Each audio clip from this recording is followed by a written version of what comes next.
Daniel 12 reveals when the second coming will occur. Throughout the long millennia since Adam and Eve first turned their heartbroken steps from paradise, the question in the heart of every believer has been, when will it be over? When can we return home? Yahushua said, "Of that day and hour knoweth no man, no, not the angels of heaven, but my Father only." Divine love, however, desires every soul to be ready for the end. The prophecy of Daniel 12 is Yahuwah's gift, relating events which will disclose when the second coming will occur. "And at that time shall Michael stand up, the great prince which standeth for the children of thy people, and there shall be a time of trouble, such as never was since there was a nation, even to that same time. And at that time thy people shall be delivered, every one that shall be found written in the book."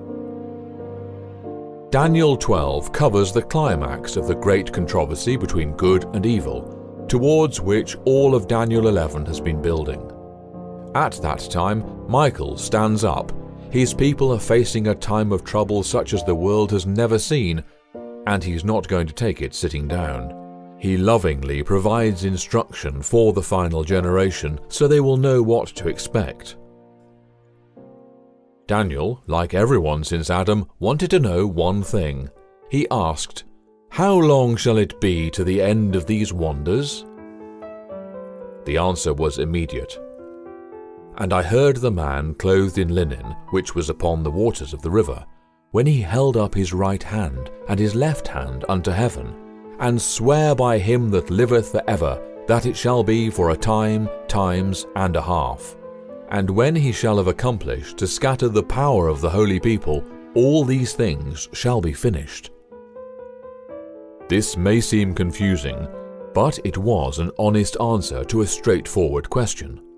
Daniel asked, "How long shall it be to the end of these wonders?"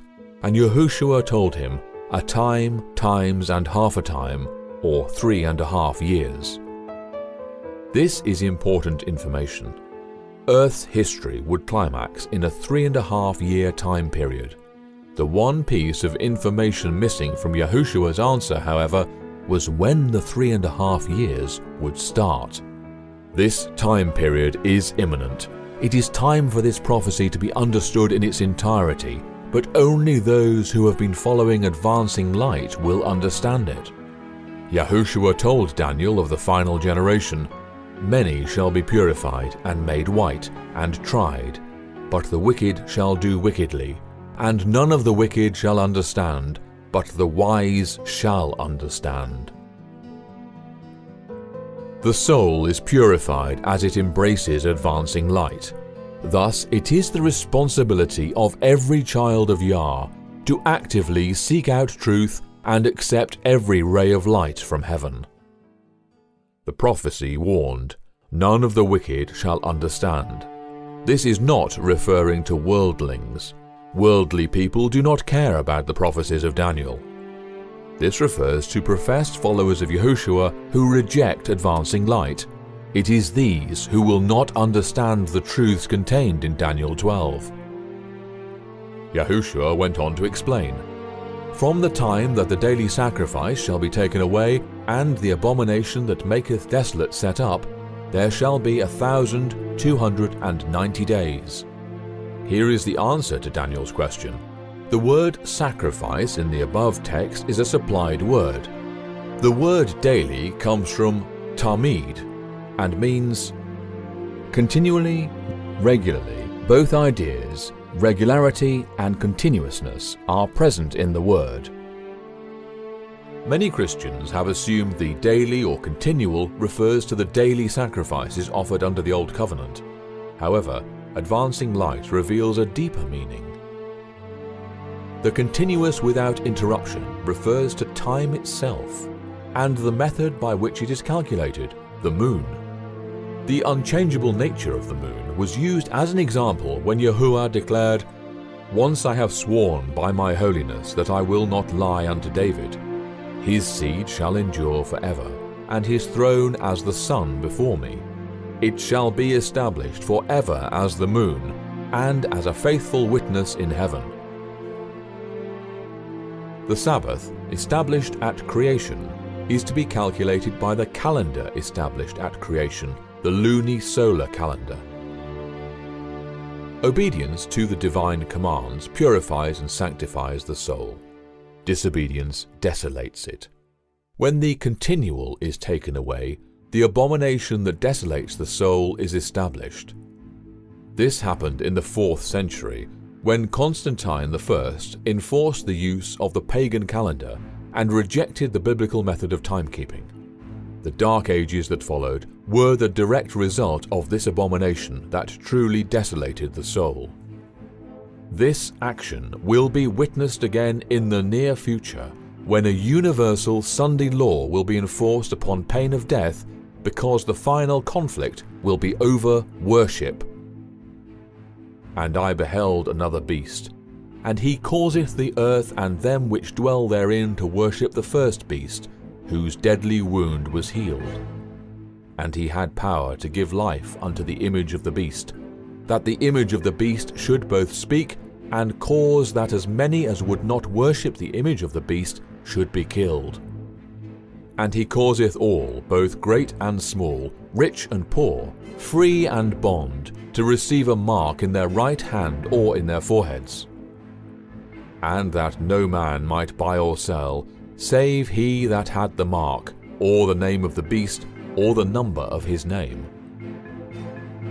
The world is on the verge of catastrophe.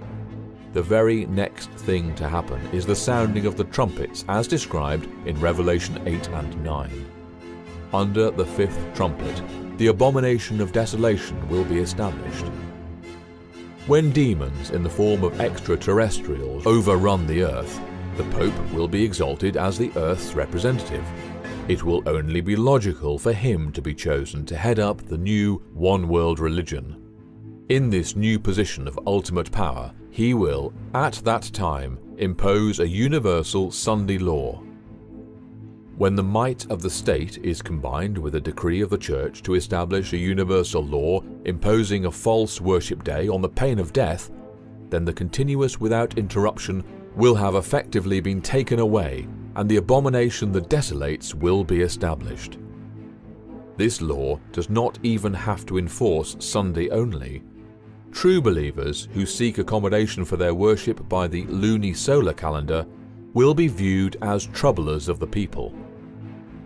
Allowance could easily be made for Jews and Saturday Sabbatarians who worship on the 7th day of the papal Gregorian calendar, but no such accommodation will be made for those who want to worship the Creator on his luni-solar calendar. This is the event that starts the final countdown. Yahushua told Daniel that there would be 1,290 days following this event. Yahuwah's faithful will not remain silent in this time of emergency. They will warn the world of the dire consequences of conforming to the dictates of the Pope and the presumption of worshipping Yahuwah on a false day of worship. The Sabbath will be the great test of loyalty, for it is the point of truth especially controverted. When the final test shall be brought to bear upon men, then the line of distinction will be drawn between those who serve Yahuwah and those who serve him not. While the observance of the false Sabbath in compliance with the law of the state, contrary to the 4th commandment, will be an avowal of allegiance to a power that is in opposition to Yah, the keeping of the true Sabbath, in obedience to Yahuwah's law, is an evidence of loyalty to the Creator. While one class, by accepting the sign of submission to earthly powers, receive the mark of the beast, the other, choosing the token of allegiance to divine authority, receive the seal of Yahuwah. Persecution will be intense, but it will be necessary to draw the attention of the world to the issue at hand. This transpires during the 1,260 days foretold in Daniel 12:7. Yahushua told Daniel, "When he shall have accomplished to scatter the power of the holy people, all these things shall be finished." And it will be. 3.5 years after a universal Sunday law has been decreed, probation will close. Daniel 12:7 gives a timeline of 1,260 days. Verse 11 gives a timeline of 1,290 days. That's a difference of 1 month. The 7 last plagues will fall during the 30 days following the close of probation. For the wicked, the 7 last plagues will be the worst judgments to ever fall on mankind in the history of the earth. During this time, Yahuwah's faithful will be sheltered by divine protection. They have trusted in their Savior, and He will preserve them. Daniel closes with a most precious promise. Blessed is he that waiteth, and cometh to the 1,335 days. When the 7th plague falls, it is over. Yahuwah and his people have triumphed. The difference between the 1,290 days and the 1,335 days is 45 days. It is during this time that those who have honored Yahuwah by staying faithful to him in the face of imminent death will be honored as foretold by John. Behold, I will make them of the synagogue of Satan, which say they are Jews and are not, but do lie. Behold, I will make them to come and worship before thy feet, and to know that I have loved thee. Because thou hast kept the word of my patience, I also will keep thee from the hour of temptation, which shall come upon all the world, to try them that dwell upon the earth. During the 45-day time period, the wicked that have so vigorously persecuted Yahuwah's children will come and worship at the feet of the faithful. The righteous have stood faithfully before the whole world, upholding the honor of Yahuwah and the divine law. They have not surrendered their wills to evil men inspired by demons. In the face of death, they have faithfully given earth's final warning, and many who would otherwise have been lost have been saved through their self-sacrificing efforts. It is Yahuwah's pleasure that they receive a foretaste of the honor that will be theirs in heaven. Those who insist that the timelines of Daniel 12 were fulfilled over 1,260 years during the Dark Ages are clinging to erroneous interpretations. By refusing to advance with the light, they are as deceitful as guard dogs that refuse to sound an alarm when danger is near. Placing the prophecy in the distant past soothes the awakened conscious back to sleep with the assurance that the second coming may be near, but certainly is not imminent. His watchmen are blind. They are all ignorant. They are all dumb dogs. They cannot bark. Sleeping, lying down, loving to slumber. Yea, they are greedy dogs which can never have enough. And they are shepherds that cannot understand.